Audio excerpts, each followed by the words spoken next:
పహల్గామ్ ఉగ్రదాడితో జమ్మూ కశ్మీర్లో high alert కొనసాగుతుంది. కశ్మీర్ సరిహద్దుల్లో పాక్ కవ్వింపు చర్యలకు పాల్పడుతోంది. వరుసగా మూడో రోజు కాల్పుల విరమణ ఒప్పందాన్ని ఉల్లంఘించి కవ్వింపు చర్యలకు దిగింది పాక్. జమ్మూ కశ్మీర్లోని తొత్మారి గలీ, రాంపూర్ సెక్టార్లలో ఈ ఘటన చోటు చేసుకుంది. శత్రువుల దాడిని సమర్థవంతంగా తిప్పికొడుతోంది ఇండియన్ ఆర్మీ. పాక్ సైన్యం కాల్పులకు ధీటుగా బదిలిస్తోంది. ఇక నియంత్రణ రేఖ వెంబడి పలు పోస్టుల నుంచి పాక్ ఆర్మీ కాల్పులు జరిపినట్లు రక్షణ శాఖ అధికారులు తెలిపారు. ఈ ఘటనలో ఎలాంటి ప్రాణ నష్టం సంభవించలేదని, ఎవరికీ గాయాలు కాలేదని తెలిపారు. మరోవైపు వరుసగా మూడో రోజు స్థానిక ఉగ్రవాదుల ఇండ్లను పేల్చివేస్తున్నారు భద్రతా దళాలు. ఇవాళ కూడా జమ్మూ కశ్మీర్లోని పలు చోట్ల ఉగ్రవాదుల ఇండ్లను కూల్చేశారు. జైనాపోరాలోని వండినాకు చెందిన ఉగ్రవాది అద్నాన్ షఫీ ఇంటిని పేల్చేశారు. షఫీ ఏడాది క్రితం ఉగ్రవాద సంస్థలో చేరినట్లు పోలీసులు తెలిపారు.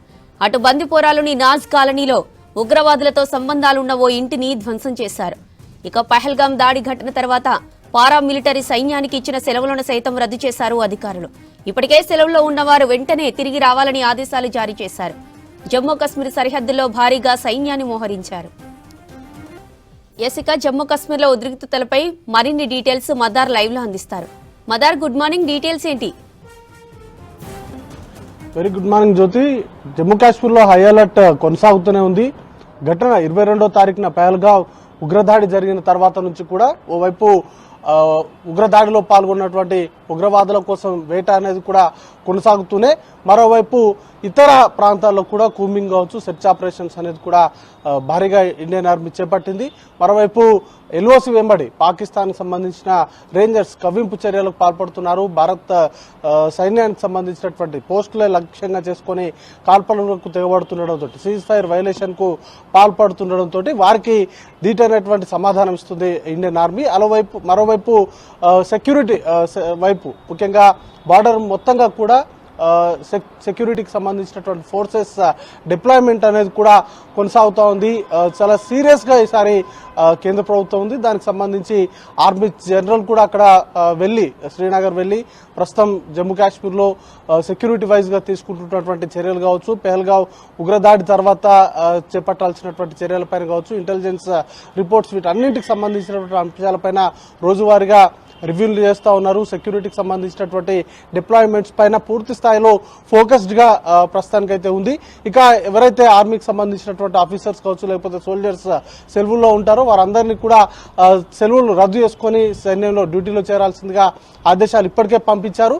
ఇక జమ్మూ కాశ్మీర్ లో ముఖ్యంగా రెండు విధానాలుగా, అంటే ఓవైపు ఉగ్రవాదులకు సంబంధించినటువంటి వేటను కొనసాగిస్తూనే, ఉగ్రవాదులతో సంబంధాలున్నా లేకపోతే గతంలో ఉగ్రవాదులుగా పనిచేసినటువంటి వారిని ఇండ్లను టార్గెట్ గా చేసుకుని వారికి సంబంధించినటువంటి ఇండ్ల కూల్చివేత అనేది కూడా జరుగుతూ ఉంది. 3 రోజులుగా వారికి సంబంధించి మిలిటెంట్స్ తో సంబంధాలు ఉన్నటువంటి, లేకపోతే మిలిటెంట్స్ ల నివాసాలను గుర్తించి మరీ భద్రతా బలగాలు పేల్చివేస్తున్నాయి.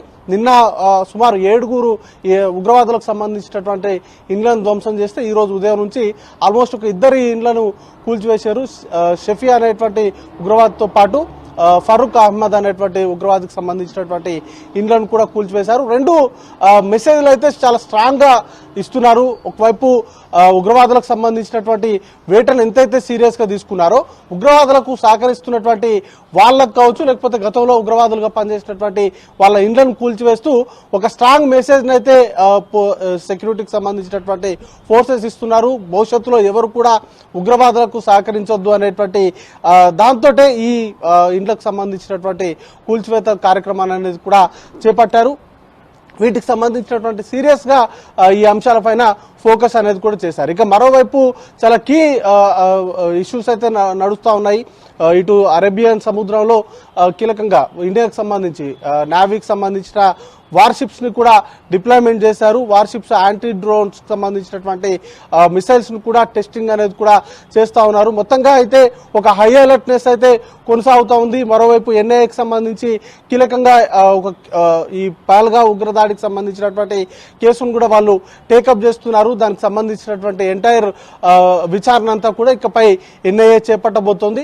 మరోవైపు పాకిస్తాన్ జాతీయులకు సంబంధించి ఇచ్చినటువంటి వీసా గడువు అనేది కూడా ఈ రోజుతోటి నార్మల్ గా ప్రత్యేక పరిస్థితుల్లో వీసాలు తీసుకున్నటువంటి పాకిస్తాన్ జాతీయులకు సంబంధించిన వీసా గడువు అనేది కూడా ఈ రోజుతోటి ముగియబోతుంది. వారు అటారీ బార్డర్ నుంచి పాక్ కు వెళ్లేందుకు అవసరమైనటువంటి వారికి ఇచ్చినటువంటి గడువులోపు వాళ్ళందరూ కూడా వెళ్లాల్సి ఉంటుంది. ఇప్పటికే వారిగా అటారీ బార్డర్ నుంచి పాకిస్తాన్ కు ఎవరైతే పాక్ దేశీయులు భారత్ లో ఉంటున్నారో వాళ్ళందరూ కూడా వెళ్లేందుకు అవసరమైనటువంటి ఏర్పాట్లు అనేది కూడా చేసుకుంటున్నారు.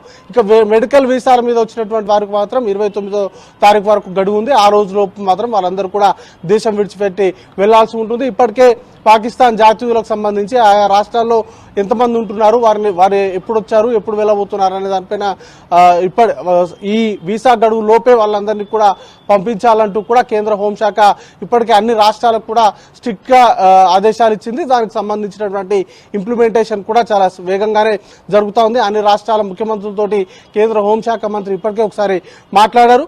ఇక డీజీపీలకు కూడా ఆయా రాష్ట్రాలకు సంబంధించిన ముఖ్యమంత్రులు కూడా ఆదేశాలు అనేది కూడా జారీ చేసిన నేపథ్యంలో వాళ్ళందరినీ కూడా ఐడెంటిఫికేషన్ చేయడం, వాళ్ళందరినీ దేశం నుంచి బయటకు పంపించేటువంటి ప్రయత్నాలు కూడా ఈ కార్యక్రమాలు జరుగుతున్నాయి. ఓవైపు యుద్ధ తరహా సన్నద్ధాలకు పూర్తి స్థాయిలో ఇండియన్ ఎయిర్ ఫోర్స్ కావచ్చు, లేకపోతే ఇండియన్ నేవీ, అలాగే ఆర్మీకి సంబంధించినటువంటి సెక్యూరిటీ డిప్లాయ్మెంట్స్ అనేది కూడా బార్డర్స్ వెంబడి డిప్లాయ్మెంట్స్ కూడా పూర్తి స్థాయిలో వేగంగా జరుగుతూ ఉన్నాయి. జ్యోతి, మరోవైపు వరుసగా 3వ రోజు స్థానిక ఉగ్రవాదుల ఇండ్లను పేల్చివేస్తున్నారు భద్రతా దళాలు. ఇవాళ కూడా జమ్మూ కాశ్మీర్లోని పలు చోట్ల ఉగ్రవాదుల ఇండ్లను కూల్చేశారు. జైనాపురాలోని వండినాకు చెందిన ఉగ్రవాది అద్నాన్ షఫీ ఇంటిని పేల్చేశారు. షఫీ ఏడాది క్రితం ఉగ్రవాద సంస్థలో చేరినట్లు పోలీసులు తెలిపారు. అటు బందుపోరాలోని నాజ్ కాలనీలో ఉగ్రవాదులతో సంబంధాలు ఉన్న ఓ ఇంటిని ధ్వంసం చేశారు అధికారులు. ఇక పహల్గాం దాడి ఘటన తర్వాత పారామిలిటరీ సైన్యానికి ఇచ్చిన సెలవులను సైతం రద్దు చేశారు అధికారులు. ఇప్పటికే సెలవుల్లో ఉన్నవారు వెంటనే తిరిగి రావాలని ఆదేశాలు జారీ చేశారు. జమ్మూ కశ్మీర్ సరిహద్దుల్లో భారీగా సైన్యాన్ని మోహరించారు. కుప్వారా జిల్లాలో 45 ఏళ్ల సోషల్ యాక్టివిస్టుపై గుర్తు తెలియని వ్యక్తులు కాల్పులకు తెగబడ్డారు.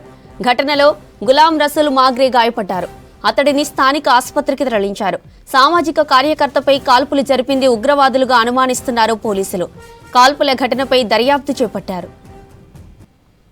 పహల్గాంలో ఏప్రిల్ 22న టూరిస్టులపై ఉగ్రవాదులు జరిపిన దాడిలో 26 మంది ప్రాణాలు కోల్పోయారు. దీంతో పాక్కు బుద్ధి చెప్పేలా భారత్ పలు కీలక నిర్ణయాలు తీసుకుంది. ఇప్పటికే సింధు జలాలను నిలిపివేసిన కేంద్రం పాక్ పౌరులు తక్షణమే భారత్ విడిచి వెళ్లాలని ఆదేశించింది.